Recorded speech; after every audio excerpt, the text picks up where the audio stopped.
मित्रांनो, आज आहे आपल्या प्रोजेक्टचा तिसरा दिवस. मी साईडवर आलो आहे. हे बघा, हे आपल्या साईडवरचं पडलेले चटया, रेती, गिट्टी, इकडे त्या साईडले विटा ठेवल्या आहे, रेती आहे, तिकडे चटया तिकडेही पडल्या आहे, कॉलम बी आहे, सगळं आहे. फक्त माणसानं फटोफट कामं कर.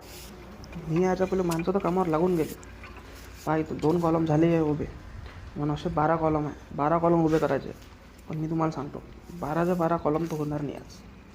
10च होईल. काहून? अरे घरमालकानं पैसेच नाही दिले ना लोक आणण्यासाठी.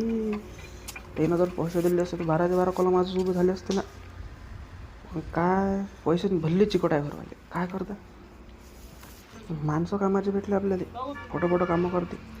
तर त्याच्यापासून मी 10 कॉलम उभे करून घेतले. 2 कॉलम राहिले. आज रात्री जर घरमालकानं पैसे दिले तर ते काम उद्या होईल, नाही तर उद्या राहील काम बंद. तर पाहू आज रात्री काय होते. तर चला आपण भेटू उद्याच्या ब्लॉगमध्ये.